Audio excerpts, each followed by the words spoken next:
ચાલ, good morning. આજે આપણે ધોરણ 10નો 17મો ચેપ્ટર, શું નામ છે એનું? સ્વાભાવિકમ સાદૃશમ, એટલે સ્વાભાવિક સરખાપણું. તો દરેક વ્યક્તિની અંદર છે ને એક સમાનતા જોવા મળે છે. કોઈ વ્યક્તિ કોઈની સાથે કંઈક રીતે સમાનતાથી જોડાયેલો હોય છે, એવું આ પાઠની અંદર આપણને કીધેલું છે. હવે પહેલી લાઈન છે, સંસારે વિવિધાઃ પદાર્થાઃ સંતિ તદથ્યા સ્વર્ણલોહાદયો ધાતવઃ વટ ખદિરાદયો વૃક્ષાઃ ગો ઘોટકાદયઃ પશવઃ ચ એષુ પુનઃ પ્રત્યેકમ અપી પદાર્થાઃ ભિન્નાઃ ભિન્નાઃ ભવન્તિ. સંસારે એટલે કે દુનિયામાં વિવિધા પદાર્થા સંતિ, વિવિધ પદાર્થો હોય છે. તદથ્યા જેમ કે સ્વર્ણ લોહાદયો ધાતવ, લોખંડ અને સોના જેવી ધાતુઓ, ધાતવ એટલે ધાતુઓ. વટ ખદિરાદયો વૃક્ષ, વડ ખેર વગેરે વૃક્ષો. ગો ઘોટકાદય પશવ, ગાય ઘોડો વગેરે પશુઓ. એષુ પુનઃ પ્રત્યેકમ અપી પદાર્થ ભિન્ન ભિન્ન, આમ ફરી પ્રત્યેક પદાર્થ પણ એકબીજા કરતાં જુદા જુદા હોય છે. એટલે દુનિયાની અંદર અલગ અલગ પ્રકારની વસ્તુઓ છે.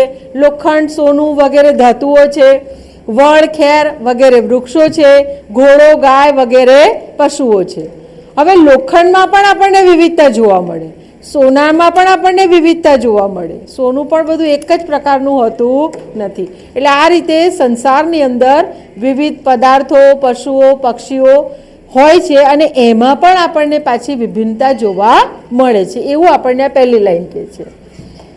તદથ્યા સ્વર્ણ લોહાત ભિન્નમ ભવતી, જેમ કે લોખંડ એ સોના કરતાં જુદું છે, લોખંડ અને સોનું એકબીજા કરતાં અલગ છે. અથઃ ચ પ્રત્યેક સુવર્ણખંડ પરસ્પરમ આકારેણ પ્રકારેણ ચ ભિન્ન ભિન્ન ભવતી, અને દરેક સોનાનો ટુકડો પણ આકાર અને પ્રકારમાં એકબીજા કરતાં જુદો હોય છે. સોનાનો ટુકડો તો કોઈ 1 ગ્રામનો હોય, કોઈ 2 ગ્રામનો હોય, કોઈ 5 ગ્રામનો હોય, 10 ગ્રામ હોય, કિલોમાં હોય. પછી ઘરેણાની વાત કરીએ તો ઘરેણામાં તો આપણને અઢળક વિવિધતા જોવા મળે, એટલે કહેવાય સોનું, પણ સોનામાં પણ આપણને આકાર પ્રકારની દ્રષ્ટિએ બધું અલગ અલગ જોવા મળે છે.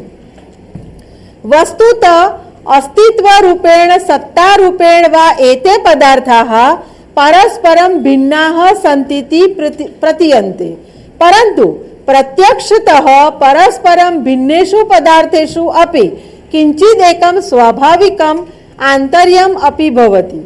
વાસ્તવિક રીતે બધા પદાર્થો અસ્તિત્વ રૂપે અને ગુણ કે પ્રકારથી એકબીજા કરતાં જુદા જુદા હોય છે, એવું આપણે અહીંયા જોઈ રહ્યા છે. કે લોખંડ તો સોના કરતાં અલગ છે, સોનાને જ લઈ લઈએ તો સોનું પણ અલગ અલગ પ્રકારનું જોવા, એટલે સોનામાં પણ આપણને વિવિધતા જોવા મળે, લોખંડમાં પણ આપણને વિવિધતા જોવા મળે છે.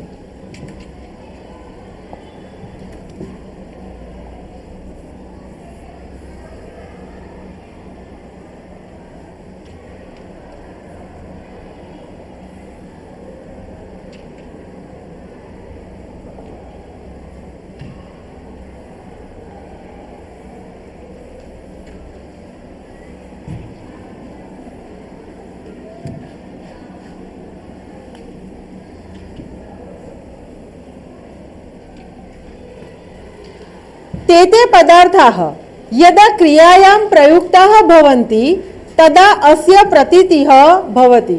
પરંતુ ખરેખર એકબીજાથી જુદા જુદા લાગતા પદાર્થોમાં કોઈ એક સ્વાભાવિક સમાનતા આપણને જોવા મળે છે. તે પદાર્થો જ્યારે ક્રિયામાં વપરાય છે, કોઈ કાર્યમાં આપણે એનો પ્રયોગ કરીએ છીએ, કે સોનાનું તો આપણે ઘરેણું બનાવીએ છીએ તો એનો આકાર પ્રકાર આપણને જુદો જોવા મળે છે. લોખંડ છે તો લોખંડનું ચપ્પુ હોય તો નાનું હોય, છરી હોય તો થોડી મોટી હોય, તલવાર હોય તો એકદમ મોટી હોય. તો લોખંડમાં પણ આપણને વિવિધ પ્રકારો જોવા મળે છે. એટલે જ્યારે આપણે એનો કોઈ ક્રિયામાં, કોઈ વસ્તુમાં એનો પ્રયોગ કરીએ છીએ ત્યારે આપણને ખબર પડે છે કે દરેક વસ્તુ એકબીજા કરતાં અલગ અલગ છે. પણ સ્વાભાવિક સમાનતા શું છે કે ભાઈ લોખંડ તો ચપ્પુ લોખંડનું બનેલું છે અને તલવાર પણ લોખંડની બનેલી છે. ઘરેણાની વાત કરીએ તો ભાઈ કાનમાં પહેરવાની બુટ્ટી તો કે સોનાની છે, ગળામાં પહેરવાનો હાર તો સોનાનો છે.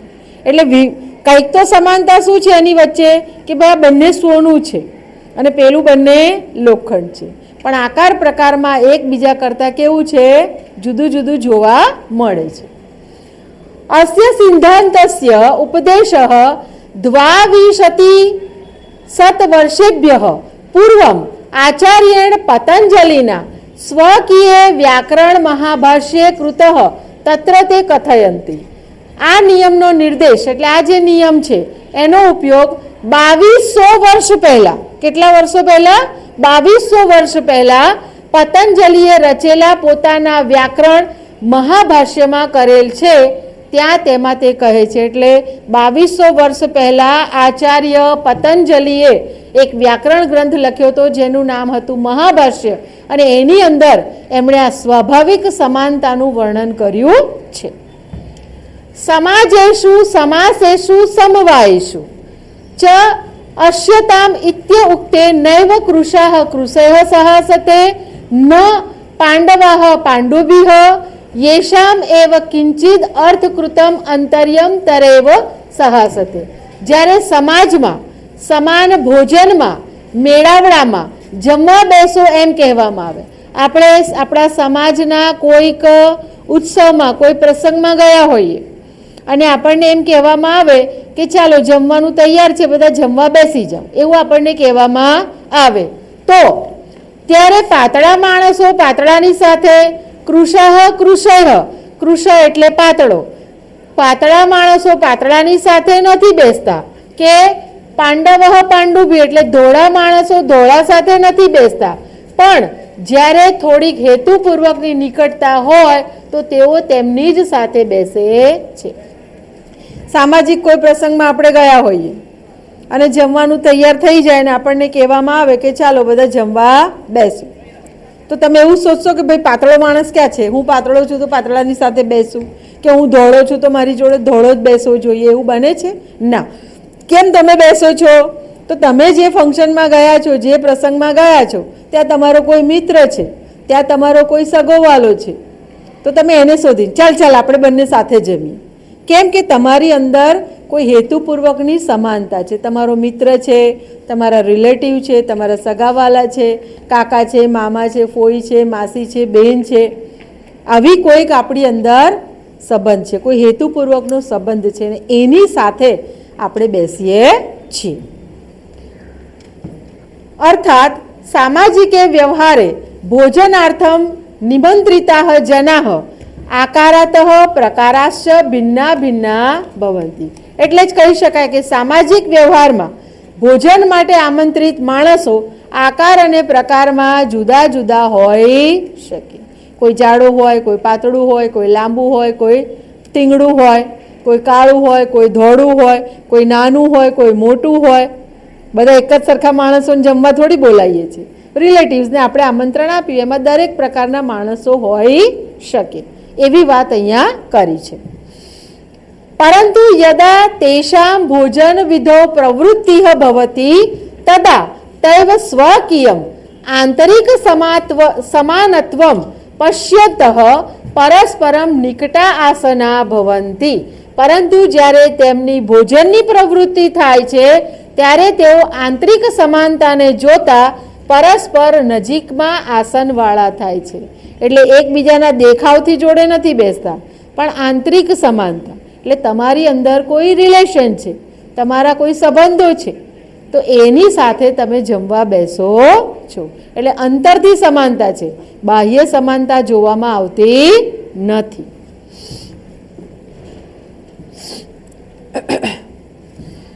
આકારેણ કશ્ચિત કૃષઃ જનઃ કૃષેન સહ ન તિષ્ઠતિ ન તુ કશ્ચિત પીનઃ પીનેન સહ. કૃષક એટલે પાતળો અને પીન એટલે જાડો. તો કહે છે કે આકારમાં કોઈ દુબળો માણસ દુબળા સાથે નથી બેસતો ને કોઈ જાડો માણસ જાડા સાથે બેસતો નથી. આપણે કેવી રીતે બેસીએ છીએ? આપણા સંબંધથી બેસીએ છીએ. આપણો મિત્ર છે, આપણી બહેન છે, ભાઈ છે, કાકા છે, માસી છે, ફોઈ છે, એવા કોઈ સંબંધી એવા લોકોની સાથે આપણે એકબીજા સાથે બેસી અને જમીએ છીએ. પરંતુ येषां किश्चिद अर्थकृतम अर्थात प्रयोजनम कृदत सादृशम भवति ततः सादृशम अनुसरंतम ते एव परस्परम निकटा आसना भवन्ति. પરંતુ જેમનું કંઈક અર્થને લીધે કોઈ કારણથી અર્થાત પ્રયોજનને લીધે સરખાપણું હોય છે. મેઇન સરખાપણું કયું હોય? માનસિક સરખાપણું.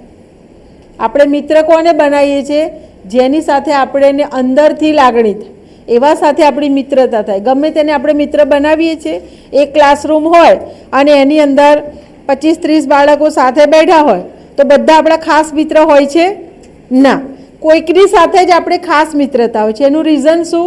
કે એની સાથે તમારે અંદરથી વિચારો મળે છે, તેની સાથે તમારા વિચારો મળે છે, તમને એની સાથે ફાવે છે.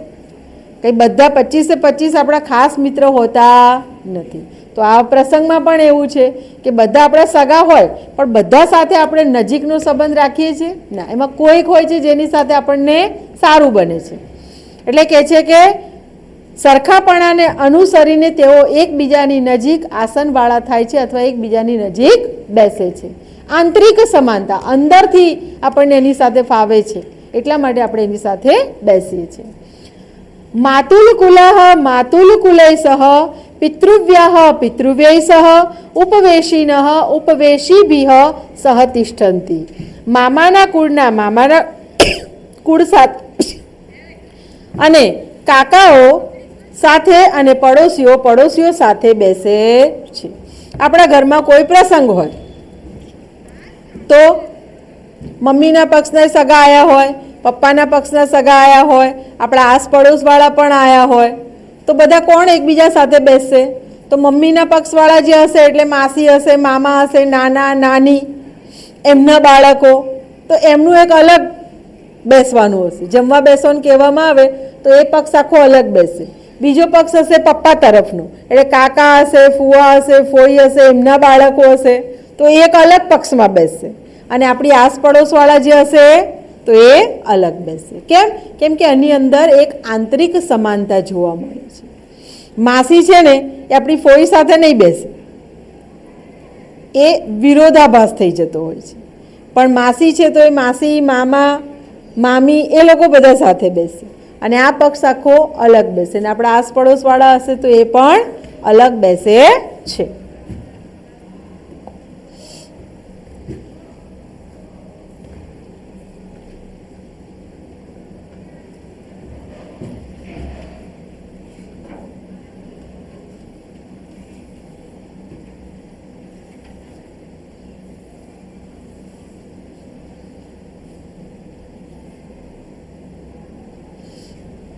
एवमेव गवादीना पशुनामानि प्रवृत्तिं भवति.